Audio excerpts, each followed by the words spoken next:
Ever wondered how Soviet sci-fi stacked up against the flashy space hits of the Cold War? These movies weren't just competing, they were rewriting the rules. Welcome to 12 Soviet sci-fi classics from the Cold War, Volume 2, where we count down from number 12 all the way to the one that blew minds worldwide. From time travel comedies to haunting space epics, this lineup proves Soviet cinema was anything but predictable. And wait until you see the top spot. Teens in the Universe, 1975. Imagine being a teenager and instead of a boring math class, you're suddenly navigating interstellar diplomacy. That's exactly the setup in Teens in the Universe, the lively sequel to Moscow Cassiopia. This film takes the idea of youthful adventure and places it among the stars, turning Soviet school kids into unlikely astronauts. The story picks up with a group of bright young pioneers who, after their unexpected space journey, find themselves facing even greater challenges on distant planets. Instead of just being a light-hearted continuation, the sequel digs into bigger questions. How does a younger generation shape the galaxy? Can innocence and curiosity cut through the complexities of alien societies? Director Richard Viktorov wasn't just making a film for kids. He cleverly folded in themes of cooperation, responsibility, and the eternal optimism that the future belongs to the young. Audiences loved the mix of humor, light-hearted interactions, and surprisingly sophisticated visual effects. In fact, for many Soviet children, this was their first introduction to science fiction on the big screen, making it a gateway into the genre. Stylistically, the movie carried that unique Cold War optimism.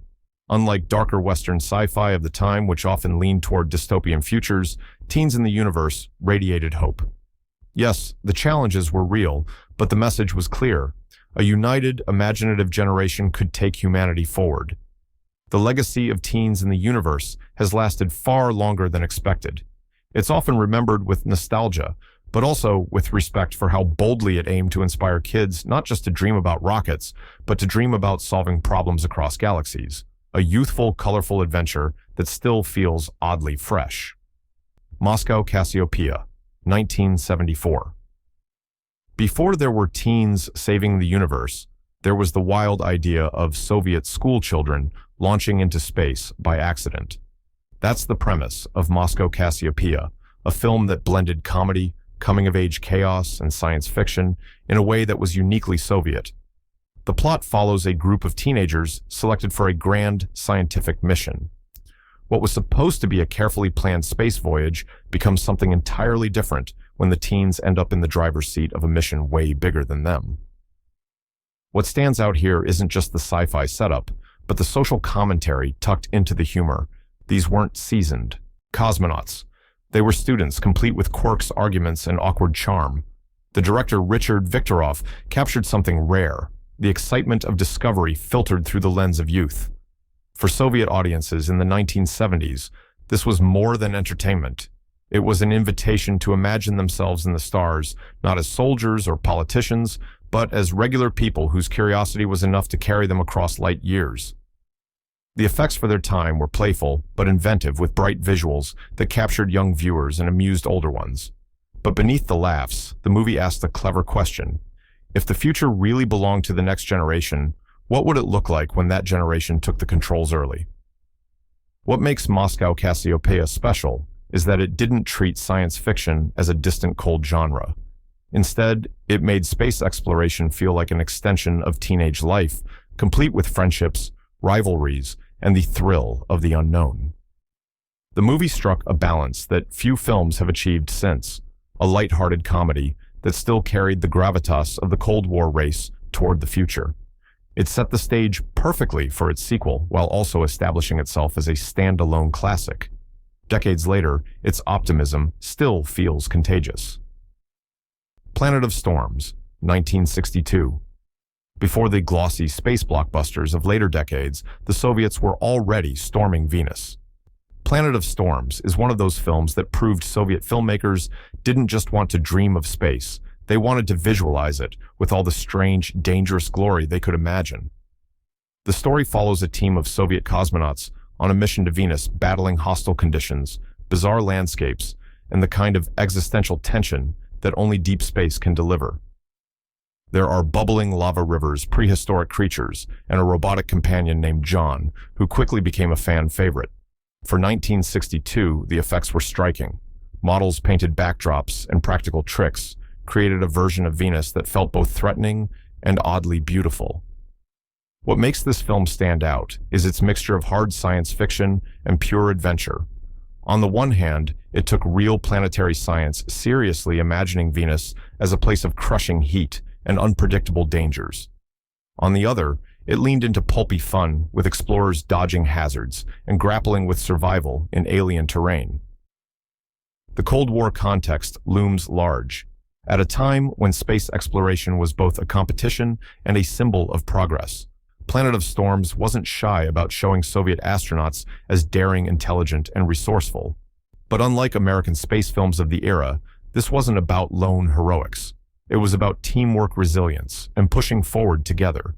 Even decades later, Planet of Storms has had a strange afterlife. Footage from it was repurposed in American low-budget sci-fi flicks, giving it a kind of second-hand cult status in the West. But its true value lies in its original form, an early ambitious attempt to bring cosmic exploration to life on screen. It was raw, thrilling, and laid the groundwork for the more philosophical Soviet sci-fi to come. The Hyperboloid of engineer Garin, 1965. Now, picture a film where science and ambition twist into obsession, and you'll have The Hyperboloid of engineer Garin. Based on Alexei Tolstoy's novel, this 1965 film mixes science fiction with a sharp edge of political thriller, creating a story that is as much about human ambition as it is about futuristic technology. The central figure is Garin, a brilliant engineer whose invention could change the world. But instead of using his discovery for progress, he becomes entangled in schemes of power, greed, and control. The movie doesn't play this lightly. It paints Garin as both a genius and a cautionary figure, someone whose brilliance turns into something dangerous when unchecked by ethics. Visually, the film captured the sleek metallic optimism of mid-century Soviet design. There are stark labs, looming industrial machines, and a sense that progress itself could be both inspiring and threatening. It tapped into Cold War anxieties, not through alien invasions, but through the idea that the future could be derailed by humanity's own flaws. Audiences in the Soviet Union saw it as more than just fiction. It resonated with debates about technology responsibility and the fine line between innovation and ambition. Unlike the colorful optimism of youth-centered space adventures, this was a darker, more mature story that forced viewers to confront unsettling questions. Its enduring legacy lies in how it straddled genres. It wasn't pure sci-fi escapism, nor was it just a political parable. It was both a fusion of entertainment and allegory that reflected a world caught between awe at its own progress and fear of where that progress might lead. For that reason, The Hyperboloid of engineer Garin remains one of the most thought-provoking Soviet films of its era. Dead Mountaineers Hotel, 1979. Think of a sci-fi story told like a detective mystery in the Alps, and you'll get the strange brilliance of Dead Mountaineers Hotel. Adapted from the Strugatsky brothers' novel, this film blends noir suspense with eerie science fiction, creating one of the most atmospheric Soviet genre experiments of the Cold War. The plot follows Inspector Glebsky, a police officer summoned to a remote mountain hotel to investigate mysterious events. What starts as a straightforward case soon spirals into something far stranger. Guests behave oddly, unexplained phenomena occur, and the atmosphere thickens with paranoia. By the time the truth is revealed that alien visitors are hiding among humans, the story has shifted from mystery to existential allegory. What makes the movie unforgettable is its tone. Shot in Estonia with snow-covered landscapes and isolated interiors, it feels claustrophobic, stylish, and loaded with tension. Unlike more optimistic Soviet sci-fi, Dead Mountaineers Hotel leaned into ambiguity. It didn't spoon-feed answers. Instead, it let audiences sit with uneasy suspicion and the haunting idea that reality itself might not be what it seems. The Strugatsky brothers were known for pushing boundaries, and this adaptation captured their knack for weaving philosophy into genre fiction. Inspector Glebsky isn't a heroic savior. He's a flawed man trapped in forces beyond his comprehension, raising questions about duty, morality, and the limits of human understanding. Soviet audiences weren't used to seeing such noir-infused sci-fi, and reactions were mixed. Some loved its daring style, while others found it unsettling. But in retrospect, its boldness stands out. It's part detective tale, part alien fable, and entirely unique. Today, Dead Mountaineers Hotel feels ahead of its time, the kind of genre hybrid that modern filmmakers love to attempt, but few pull off with this much eerie precision. Andromeda Nebula, 1967. If Soviet sci-fi had a utopian heart, it beat strongest in Andromeda Nebula. Based on Ivan Yefremov's novel, this film envisioned a future where humanity had advanced beyond conflict, embracing interstellar exploration and a grand cosmic mission. It was bold, idealistic, and unapologetically hopeful. The story follows the crew of the spaceship Tantra journeying into deep space as part of the Great Circle, a galactic community of civilizations sharing knowledge and cooperation. Unlike the dystopias often favored in Western sci-fi, this was a vision of unity and progress. There are conflicts, yes, but they come from the unknowns of space, rather than human selfishness or political schemes.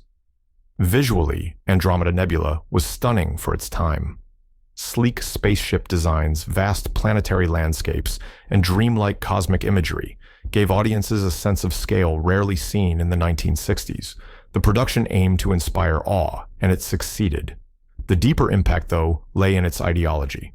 It reflected the Soviet belief that the future could be one of collective achievement, science-driven harmony, and cultural progress. For some viewers, it was an ideal to aspire to. For others, it felt like propaganda dressed up in cosmic robes, but either way, it sparked imagination.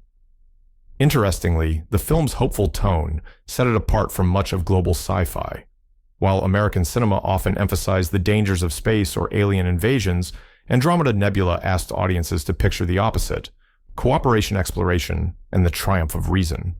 Over time, it has earned respect as both a classic of Soviet optimism and a fascinating cultural artifact. Watching it today, you can almost feel the era's dream of humanity, not tearing itself apart, but reaching for the stars together. Moon Rainbow, 1983. Now here's a film that blends cosmic accidents with human transformation, Moon Rainbow. Based on Sergei Pavlov's novel, it tells the story of cosmonauts who survive a mysterious space incident only to return with strange new abilities. It's part thriller, part philosophical meditation, and entirely a product of its Cold War context. The setup is gripping. A group of astronauts passes through a bizarre cosmic anomaly. When they return, they're changed not visibly, but internally. They develop psychic-like powers, raising questions about what it means to be human and how society reacts to those who are different. Instead of treating their gifts as miracles, the film explores suspicion, fear, and the weight of being other. The cinematography captures this tension beautifully. Stark lighting, cosmic visuals, and moody landscapes emphasize the strangeness of transformation. Unlike Western superhero tales, where new powers often mean triumph, Moon Rainbow treats them as burdens, reflections of human fragility under cosmic forces. What makes it stand out is its balance of mystery and emotion. The characters aren't just symbols, they're individuals wrestling with isolation, mistrust, and the desire for acceptance. In that sense, it becomes less about space and more about the human condition. For Soviet audiences in the early 80s, the film tapped into broader unease. It mirrored fears about change, the unknown, and the pressure of living under constant scrutiny. At the same time, it dared to suggest that transformation could be both frightening and enlightening. While not as widely celebrated as Solaris or Stalker, Moon Rainbow remains a hidden gem. It's eerie, thought-provoking, and surprisingly modern in its exploration of alienation and identity. A sci-fi film that doesn't hand out easy answers, but lingers in your mind long after the credits roll. Kin-dza-dza, 1986. If you thought Soviet sci-fi was all optimism and cosmic philosophy, Kin-dza-dza will flip that idea upside down. This cult masterpiece is a bleak satirical comedy that lands two ordinary Soviet men on a desert planet where society runs on nonsense rules and absurd hierarchies. It's sci-fi as biting social critique wrapped in sandust and dark humor. The story begins on Earth when a construction foreman and a violinist accidentally activate a strange device and find themselves stranded on the planet Pluck.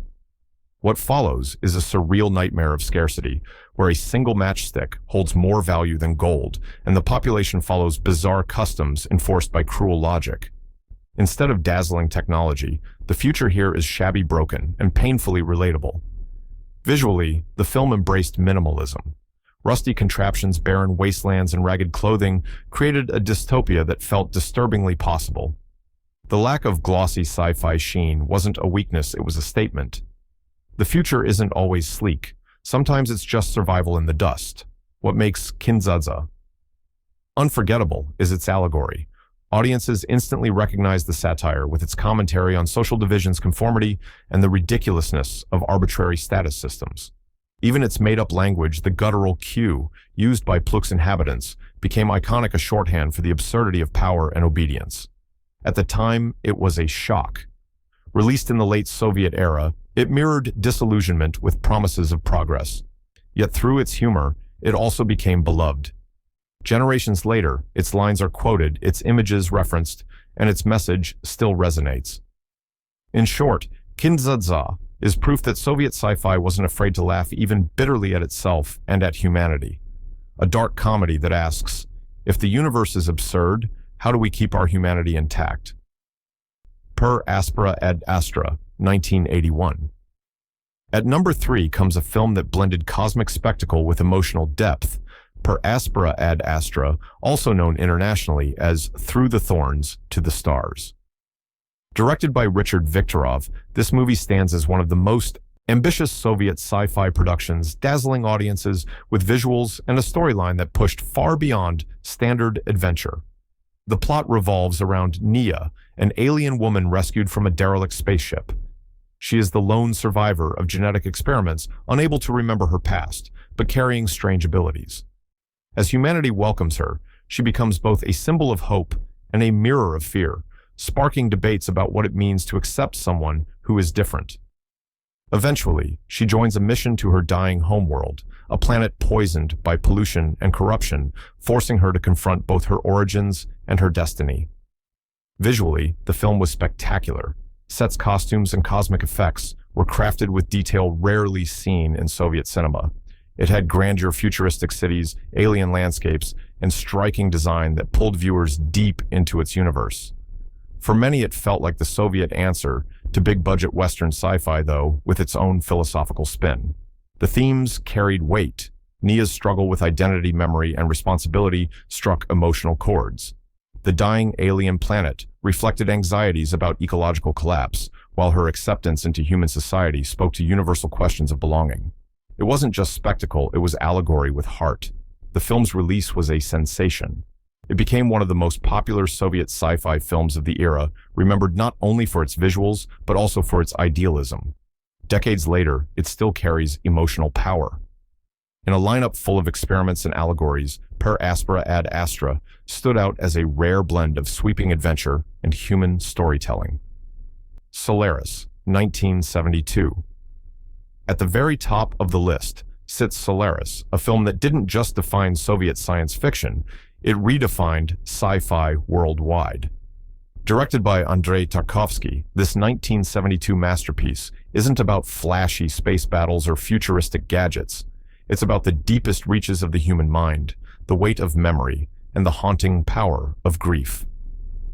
Based on Stanislav Lem's novel, the story takes place aboard a space station orbiting the mysterious planet Solaris. Psychologist Chris Kelvin is sent there to investigate strange reports from the crew. What he discovers is more unsettling than any alien invasion. The planet's vast ocean seems to probe human minds, manifesting physical guests drawn from their hidden memories. For Kelvin, that means confronting the materialized form of his late wife, forcing him to wrestle with guilt, love, and the line between reality and illusion. Tarkovsky's approach was unlike anything audiences had seen. He used long, lingering shots, minimalist dialogue, and haunting imagery to draw viewers into a meditative state. The film wasn't trying to thrill, it was trying to make you feel, think, and question.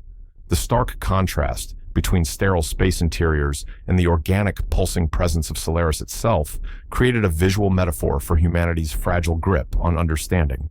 The impact was profound. While Western sci-fi at the time often leaned on spectacle, Solaris demanded patience and reflection. It became known as the anti-2001, offering philosophy where others offered effects. Its themes of lost longing and the inability to escape one's own past resonated deeply not just in the Soviet Union, but internationally. Solaris went on to win the Grand Prix at Cannes, cementing its place as one of the greatest films in world cinema. Decades later, it continues to inspire debate, analysis, and admiration. At number 1, it represents not just the pinnacle of Soviet sci-fi, but also a timeless reminder that the real mysteries aren't always out there in space. They're inside us. Ivan Vasilievich, Back to the Future, 1973. Who said sci-fi couldn't be funny? Ivan Vasilievich, Back to the Future is proof that Soviet science fiction could deliver laughs as big as its ideas. Directed by Leonid Gaiday, this film is a time travel comedy that remains one of the most popular Soviet movies ever made. The plot kicks off when a bumbling inventor creates a time machine that accidentally swaps two men across centuries. A mild-mannered building superintendent named Ivan Vasilievich is sent back to the court of Ivan the Terrible, while the real Tsar suddenly finds himself wandering modern Moscow. Chaos, misunderstandings, and slapstick mayhem unfold as centuries clash. What made this film shine was its blend of sharp wit and absurdity. Gaiday, already known for his hit comedies, used the sci-fi setup as a playground for jokes about authority, bureaucracy, and human folly. The result was fast-paced hilarious and full of quotable lines that Soviet audiences instantly embraced. The performances were unforgettable. Yuri Yakovlev's dual role as both Ivan the Terrible and Ivan Vasilievich gave the movie its comic punch. His exaggerated expressions, booming voice, and comic timing made it one of the most iconic roles in Soviet cinema. Despite its comedic tone, the film also worked as satire. By showing the Tsar's confusion in modern society, it poked fun at both the absurdities of the past and the quirks of the present. For viewers living under layers of rules and red tape, the humor hit close to home. Its legacy is enormous. Even today, lines from Ivan Vasilievich are quoted in Russia, its gags are referenced in pop culture, and its time travel chaos remains as funny as ever. It's a reminder that science fiction doesn't have to be solemn. Sometimes, the best way to explore history and progress is to laugh at it. That wraps up 12 Soviet sci-fi classics from the Cold War Vol. 2. From hopeful cosmic adventures to surreal satire, these films proved that Soviet cinema could dream just as big as Hollywood, but in its own daring style.